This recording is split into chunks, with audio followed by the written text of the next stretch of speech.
Vous avez déjà conduit une Apex équipée d'une direction assistée? Si oui, vous savez à quel point elle est géniale. J'ai parcouru des milliers de kilomètres aux commandes d'Apex équipées de cette direction.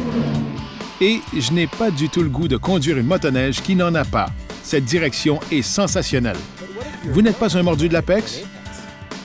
Vous ne carburez peut-être pas aux vitesses éblouissantes et aux grandes performances.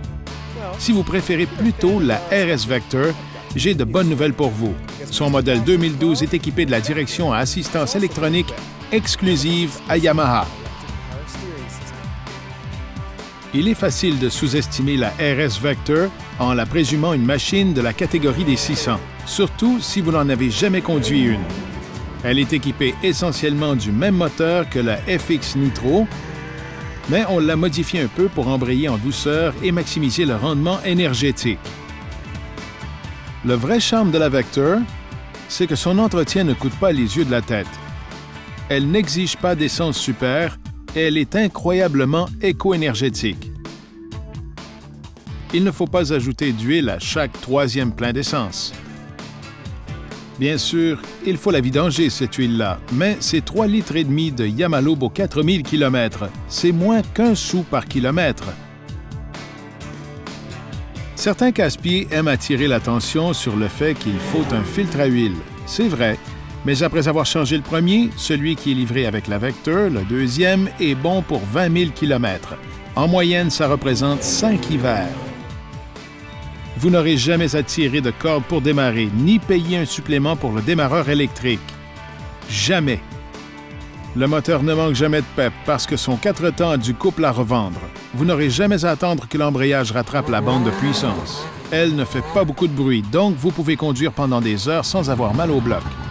Elle ne vomit pas d'huile à 2 temps nauséabonde, un détail que votre famille apprécie énormément à votre retour. Elle n'ébranle pas vos os dans les petites bosses et elle ne vous donne pas l'impression d'être obligé d'aller au gym pour pouvoir survivre à une randonnée de quelques heures. Sa valeur tient bon à la revente.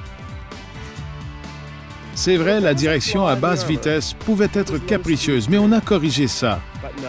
Avec la DAE, maintenant, l'effort de direction est réduit considérablement. À part la DAE, elle est équipée de la nouvelle suspension avant et des skis de l'Apex, ce qui améliore beaucoup la précision de la direction et réduit les saccades et la levée des skis. Incroyable combien la direction est précise et naturelle. Un autre avantage de la direction assistée, c'est que le pilote est isolé des à-coups brusques qui passent par le guidon. On ne le remarque pas tout de suite, mais c'est évident dès qu'on conduit une motoneige sans DAE. Un éloge que font souvent les motoneigistes au sujet de la Vector, c'est le fonctionnement impeccable de sa direction assistée. On a peine à croire qu'elle est là, jusqu'à ce qu'on retourne sur une motoneige sans DAE. Si vous n'en avez pas encore conduit une, on comprend facilement votre scepticisme. Après tout, comment un mécanisme si simple réussit-il à faire une si grande différence?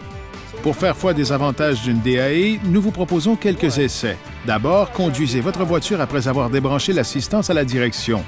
Vous pourriez aussi supposer que la DAE est un caprice éphémère comme élevé sous le micro-ondes. Faut dire toutefois que cette idée de passade n'a pas convaincu les mordus du VTT.